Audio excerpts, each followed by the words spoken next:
In this segment, we will answer what is the difference between a psychiatrist, a psychologist, and a therapist. First, let's look at the work of a psychiatrist. A psychiatrist is a medical doctor who has graduated from medical school. A psychiatrist training focuses on general medicine while in medical school. They will then go on to 3 or 4 years of residency where they will specialize in psychiatry. While for many years in the past, the psychiatrists normally prescribed medications and also delivered psychotherapy. Their roles have changed today. For the most part, psychiatrists now do psychiatric evaluations for the purpose of determining if an individual would be appropriate for treatment with medications. If so determined, the psychiatrist prescribes the medications and then follows the patient for medication management. Medication management includes initially following the patient closely until they are stabilized with the proper dosage, usually 1 to 2 weeks until stabilization occurs, and then usually once every 1 to 3 weeks for maintenance. Next, let's look at the work of a psychologist. A psychologist is a clinician who holds a doctorate in psychology or a doctor of philosophy in psychology or a PhD. These clinicians have spent at least 5 to 6 years of graduate work strictly studying psychology. They then moving on to complete 1 to 2 years of internship, followed by 1 to 2 years of supervised clinical work experience before qualifying for the right to sit for the licensing examination. A psychologist does not prescribe medication. Instead, they provide psychotherapy through their in-depth knowledge of psychological theory, therapy, research, and diagnostic testing. Psychologists also specialize in psychological testing and are the only group of clinicians trained to do so. Psychological testing require years of training that involves not only how to give the test, but also how to score and integrate the test information with clinical interviews, background information, knowledge of personality theory, human development, and research. The title psychologist can only be used by someone who has completed the above training and has then passed both national and state licensing examinations. Now let's take a look at mental health counselors. Licensed mental health counselors hold master's degrees in counseling. They have completed 2 years of graduate training and 1 to 2 years of work experience under supervision. They provide counseling to individuals, families, and groups. They too will partner with psychiatrists if they feel medications might be included in the treatment protocol. In conclusion, the most significant difference between mental health professionals are specialties, education, and experience.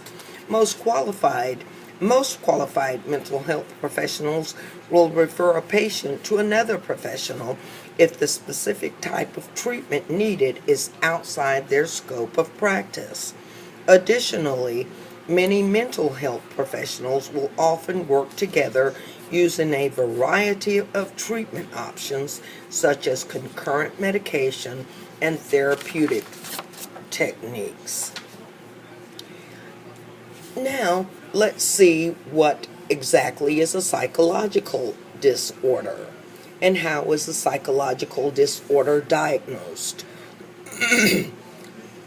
A psychological disorder, also known as a mental disorder, is a pattern of behavior or a psychological symptom that impacts multiple life areas and or create distress for the person experiencing these symptoms. And how are psychological disorders diagnosed? The classification and diagnosis is an important concern for both mental health providers and mental health clients or patients. While there is no single definitive definition of any mental disorder, a number of different classifications and diagnostic criteria have emerged. Clinicians utilize the Diagnostic and Statistical Manual of Mental Disorders, or the DSM-4TR, published by the American Psychiatric Association to determine whether a set of symptoms or behaviors meet the criteria for diagnosis as a psychological disorder.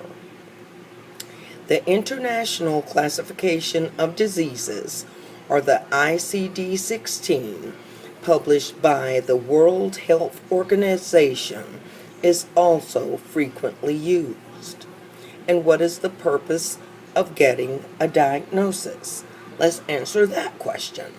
While some people may avoid seeking a diagnosis out of fear of social stigma, getting a diagnosis is an essential part of finding an effective treatment plan. A diagnosis is not about applying a label to a problem. It is about discovering solutions, getting answers, or treatments and information related to that problem. And how prevalent are psychological disorders? Relatively recent research has revealed that psychological disorders are far more prevalent than previously believed. According to the National Institute of Mental Health, approximately 26% of American adults over the age of 18 suffer from some type of diagnosable mental disorder in a given year. The 1994 National Comorbidity Survey indicated that 30% of respondents had experienced symptoms of at least one psychological disorder in the previous year. The survey also indicated that nearly half of all adults experience some form of mental disorder at some point in their life. Excuse me. What are the different types of mental disorders? The DSM-4TR describes approximately 250 different psychological disorders, most of which fall under a category of similar or related disorders.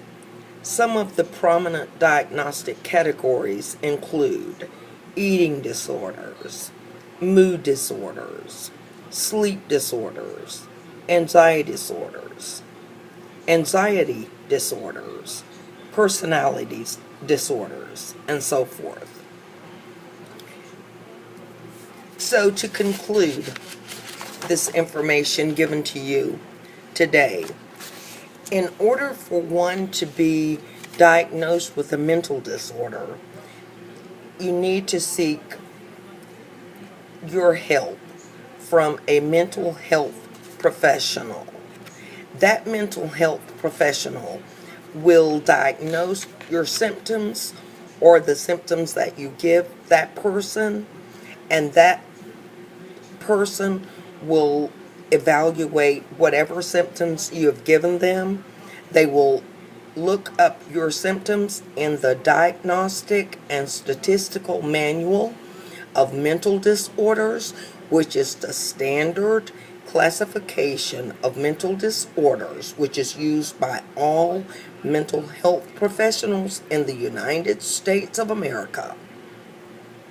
And it is published by the American Psychiatric Association. And each disorder is included in this manual, and it is accompanied by a set of diagnostic criteria and text and information about that particular disorder. And it does not generally speculate on any causality or focus on any particular treatment. Thank you very much.